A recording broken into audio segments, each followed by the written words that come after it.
You only bid aggressively at auction if you want to scare off other buyers. But before I talk about when it's a good idea to bid aggressively, I want to remind you that you need to know what the property is worth and what your maximum bid is before you go to auction.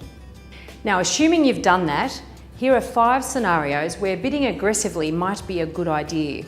Number 1, you have more money than everybody else. Number 2, you know what that property is worth, and you also know that the agent has been severely underquoting it.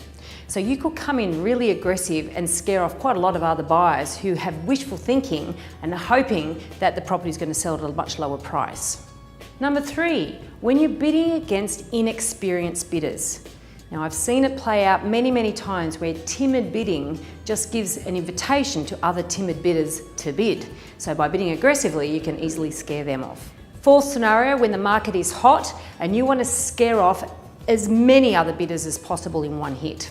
Now, the 5th scenario is in a cooler market, but where there are a lot of registered bidders. Now, it does happen, and sometimes a slam dunk bid can work wonders. You just have to be quite brave, but also very calculating in how you do it, and once again, understanding what it's worth is key to the success of this tactic. Fundamentally, bidding aggressively is all about control. You're wanting to control the auction. And there are some other ways you can do so without being aggressive. And one is by being politely disruptive. It's one of my favourite ways. Now, I do it in a number of different ways. Sometimes I use odd numbers when I'm bidding, for instance. Now, people aren't expecting that. They're expecting it to start, the bidding to start in bigger numbers and slowly go down until it gets to the pointy end. So I like to mess it up a little bit, mess with people's heads a bit. Another way is bidding before you're asked to by the auctioneer. It's a bit different.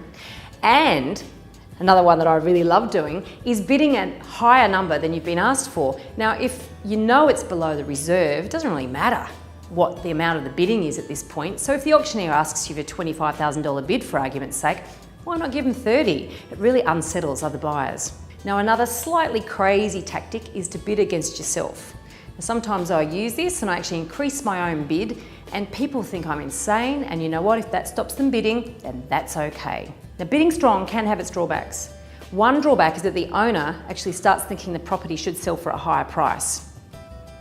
Another drawback is when you actually lock horns with another competitive bidder, and you forget about the value of the property as you're actually just competing to win. And another thing, don't bid aggressively against another aggressive bidder. It's going to end in tears. What you need to do is disarm them, but that's a topic for another video.